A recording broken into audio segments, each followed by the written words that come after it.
through the double door there on this side if people need to get them. The mess staff will assist you and find your seat. You can pull them in. If people need to turn their seats around, now is the time to do it. I won't use that mic because something wrong with it. And we'll kick off then as soon as possible, guys, okay? Thank you.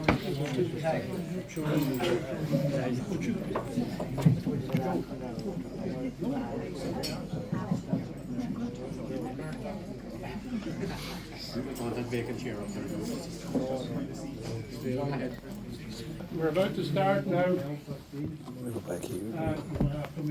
First of all, come here, 61. Sorry.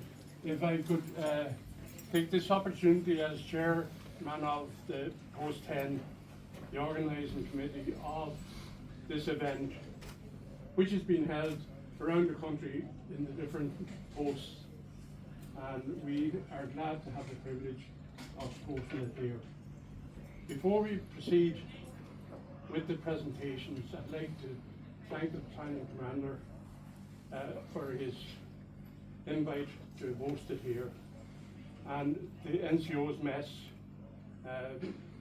Frank Coleman and his staff for being here for us. I'd also like to thank Sean for the work he put in to get it organised. You have to remember, this is just a small fraction. You think it's not really everybody here, but around the country, something like 5,000 Congo veterans are in receipt of these certificates. And anybody, friends that you haven't got here, please let us know and we'll organise a certificate to be presented to them. Without further ado, I'm going to read a letter from the Minister, from Taoiseach Minister for Defence, to Major General Kieran Brennan, who is the National President of IONDA. And it is as follows: Dear Kieran, in my capacity as Taoiseach Minister for Defence, I want to sincerely thank you and all of your IONDA colleagues in your posts around the country for your initiative in organising the various events to honour the surviving members of the Congo mission. I understand that you will be presenting each one with a certificate of appreciation for the service, and I am very grateful for you affording me the opportunity to be associated with these events by forwarding a message to the veterans to be read at each event. As I mentioned in the message, the ONUC mission being the first time that Ireland deployed Defence Force armed personnel to the United Nations peacekeeping operation overseas was a watershed moment in the history of the Defence Forces. It was the starting point for Ireland's distinction of being the only nation to have continuous presence on UN and UN mandated peace support operations. The example set by those who served there has inspired many others who followed in the intervening years, and was instrumental in earning the respect of the United Nations for Irish peacekeepers that continues until this day. This commitment has sadly come at a price, and we remember 26 Defence Force personnel who gave their lives in the service of peace. I am struck, as always, by IONDA's commitment to remember those who have served, which, along with honouring and caring for veterans, is a testament to your three guiding principles, and are not merely words to describe what you believe, but also your actions. Once again, my sincere thanks and best wishes for the commemorated events. Micheál Martin, TD.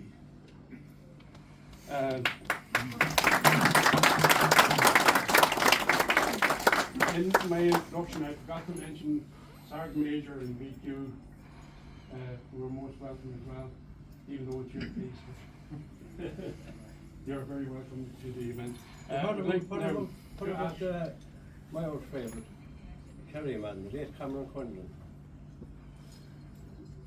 Well, he's remembered in different ceremonies, but this is just to recognise your service as your surviving members. But he got a very bad reception in the Battalion when he came back from the Congo. Yeah, well, we're aware of that too. We're aware of that. But this is nothing to, I'm sorry, but this is to show our appreciation to yourselves. Not to talk about, yeah, but it's not to discuss. I know, but anything. why not go back to the past? We are. The same thing, like. Yeah. Comrade, he got a bad reception in Battalion, and the chief of staff of name was, he turned around to him. He said he called him a coward. Yeah, we're aware of that, and they weren't encouraged. We know that. Actually, I know that myself. Yeah. I was there. Yeah. And he says, what you say? He says, you're a coward. I couldn't turn around to him. He says, look, he says, I brought back all 150 soldiers, he says, and with them bring back alive, done in coffins. That's right, yeah, so we did, yeah. And that was even shown in the film Jadaville. And I seen that film, I thought it was Yeah. stupid. No, but I mean, it was one of the things there that they were ostracized for a long time. Sure, they were reacting. I went Yeah, I know. We went through the right thing. Yeah, I know that, yeah. But anyway, without further ado, I'll ask Sean now to take over from here. He has a couple of things to do. Okay. I'm going to read a letter from the Chief of Staff. Congo Veterans, I am delighted to have the opportunity to address you, our Congo veterans, on this the occasion of the 60th anniversary of our withdrawal from UNO, the first international deployment of armed peacekeepers under the blue flag of the United Nations, and an event of national importance in Ireland, as well as a defining moment for the Defence Forces. Images of the 32nd Infantry Battalion parading on O'Connell Street, the deployment of our troops from Baldonnel, and of course the tragic Nyamba funeral procession now form part of our collective national consciousness. The example of our Congo veterans inspired us for over 66 years. Not a day has passed when an Irish soldier has not been on peacekeeping duty somewhere in the world. This participation in UN and UN-mandated peacekeeping missions remains a tangible demonstration of Ireland's commitment to the pursuit of international peace. There is no doubt that UNO was a sharp learning experience for the Defence Forces. The conduct of continuous anti-secession operations in Katanga, including battalion and brigade attacks, came at a high price in human life. As in lines separating peacekeeping, peace enforcing, and war fighting were often blurred. I thereby remember with honour our 26 colleagues who gave their lives in the service of peace in the Congo. The names of the dead, including Company Sergeant Felix Grant, Colonel Justin McCarthy, and Trooper Patrick Mullins, must never be forgotten, and for memorial events such as this, as organised by UNBA, will ensure that they are not. By 1964, when Irish involvement in the mission ceased, a total of 6,191 personnel, 8 infantry battalions, 2 infantry groups, and 2 armoured car squadrons had served with honour. Furthermore, the Defence Forces Chief of Staff, Lieutenant General Sean McKeown, was appointed as commander of the 20,000 strong force, becoming the first of many Irish officers to hold such an appointment. The award of the first ever military medal for gallantry, as well as 65 distinguished service medals to those who served in UNO, is a testimony to your bravery and the sacrifices you endured. Once again, I wish to express my gratitude to IUNVA for providing me with the opportunity and privilege as Canforna Oglina Hearn to honour our Congo veterans and all our peacekeeping past and present. Sean Clancy, Lieutenant General, Chief of Staff.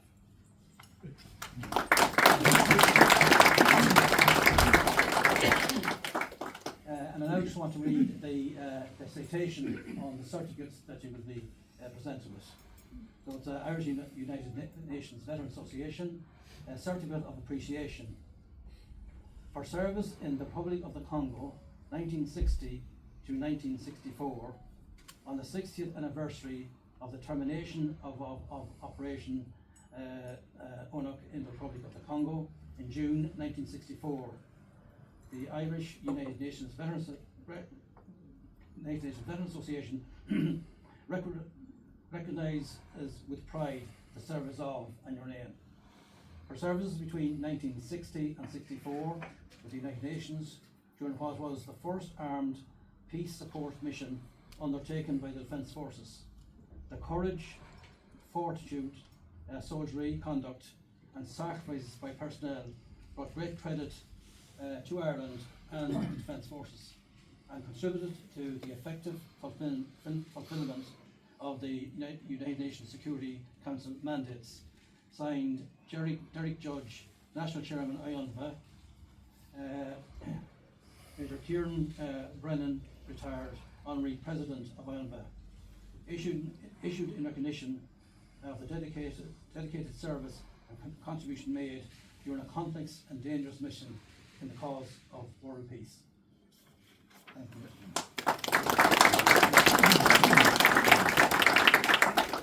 Right, before we continue with the proceedings, there's a couple of issues, or not issues, but things that, if you like, house orders. Whenever it's finished, please stay together because we want to get a group photo of all the recipients. And when Lieutenant Colonel Rocket is finished, Piper will play the element for the deceased members that died in the Congo and since, so that we remember everybody. So now, without further ado, I'd ask Lieutenant Colonel. You know what we could have? Sorry, Jim, we did. The season finish.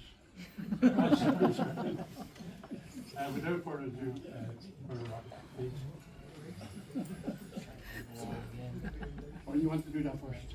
Yeah, or I'll say a few words first, yeah. Yes. No problem. Distinguished guests, ladies and gentlemen, I'm delighted as Officer Commanding here that we can host these gentlemen on my right hand side today and give them the certificate that's been organised by the IUNVA team on my left hand side. And they've put a lot of work into this in the background in order to recognise the efforts and the service of these gentlemen in the Congo during their time there. We often use the word legends, and kids nowadays and the younger generation call everyone legends. But the people on my right hand side, the people who aren't here unfortunately to get a certificate today, the people who served in the Congo are really legends. And they were the trailblazers for the Defence Forces overseas missions at that time. From 1960 to 64, the Defence Forces never had a large group of people overseas as they did, or as was seen in that period. And what happened was the subsequent missions that came after that, the troop missions that came after that in Cyprus, Lebanon, elsewhere, they built on the lessons learned and the experience of these gentlemen who were in the Congo and what they did right and what they did wrong.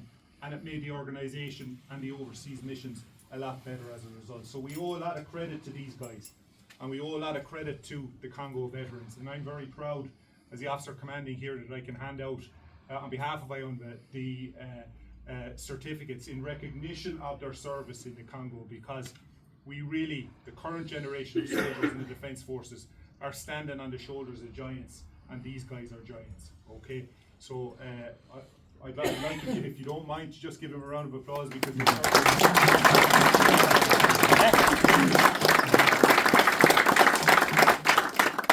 when you think about the Congo, right, and if you look back in the annals of history, and if you go onto the Defence Forces web pages, it tells you a lot about our missions overseas. At that time in the 1960s, from 1960 to 64, Ireland was changing, it was evolving. This was brand new for the Defence Forces. But at one stage during that period of 4 years, right, we had over 1,000 troops from the Defence Forces in the Congo. Let that just sink in, 1,000 troops, okay? Some of our other missions that followed after that, we didn't have as many troops overseas. So at that time, it was a major groundbreaking effort to get the troops to the Congo, for them to serve in the Congo and rotate back on missions. But during one particular mission out there, they had over 1,000 troops, which is phenomenal. Okay, for such a small nation and for such an emerging nation at that time, in order to put our foot and stamp on the UN, it was amazing, and an amazing feat, and it was down to these guys. And since then we've evolved, we've moved on, we've gotten better as an organisation, albeit our numbers have fallen a bit, but they'll come back again. And again, we look back on history in order to maintain our future. So without, I suppose, going overboard, and I know the guys here want to get on with the presentation, I just want to say on behalf of myself and the unit here, guys, you're very welcome today. Your families are very welcome here as well, and we look forward to sharing some stories with you afterwards. Okay, thank you.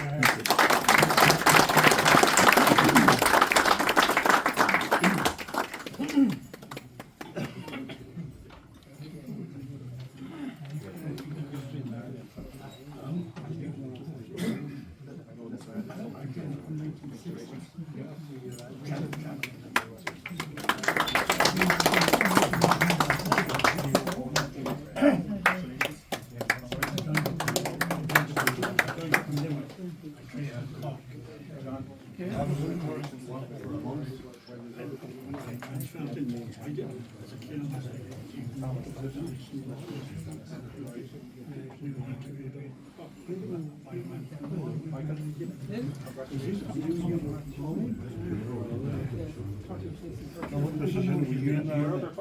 What position? What position? I've only applied, but I left here as a staff.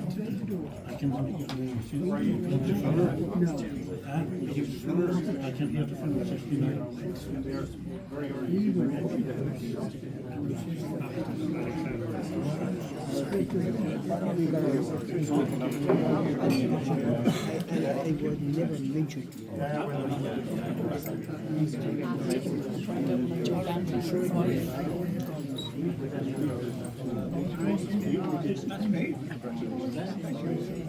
Small token of your service. How are you? If you want, you're all right.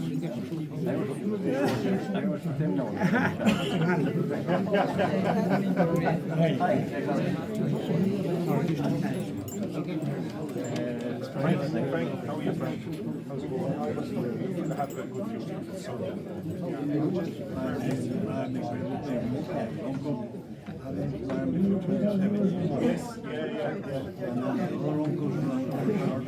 Yes, big family history here. I'm sure they're very proud of you for this. Is that Mickey Dogs? Yeah. How are you?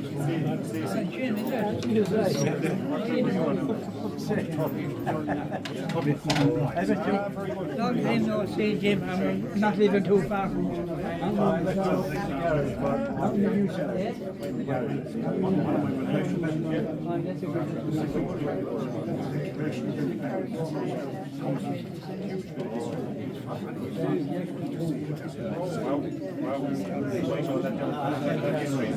Keep that going. Thanks, sir.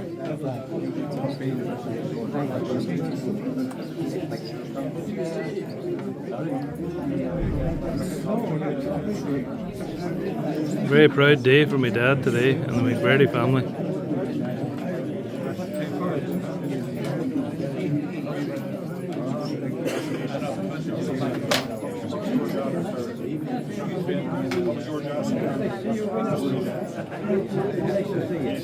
All the Congo vets, all very tough men in their own right.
Looking at photos, Joe.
Please go back to your place there for a minute.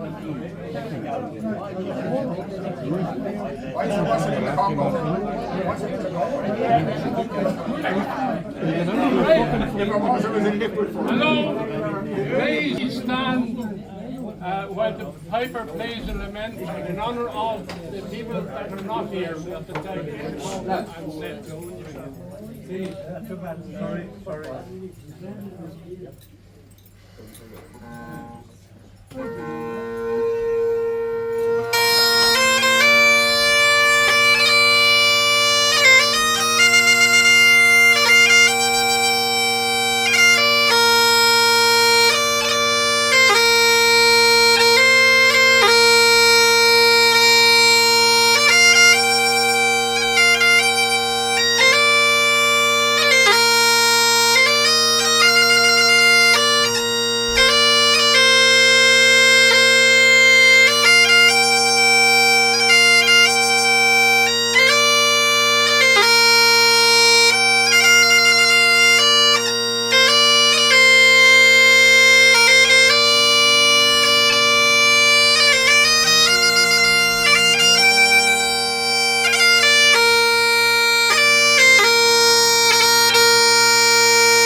Thank you very much.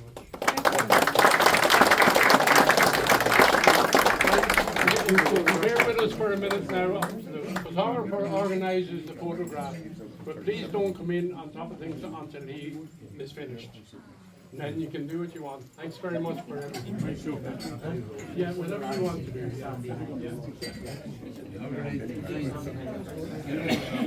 Yeah.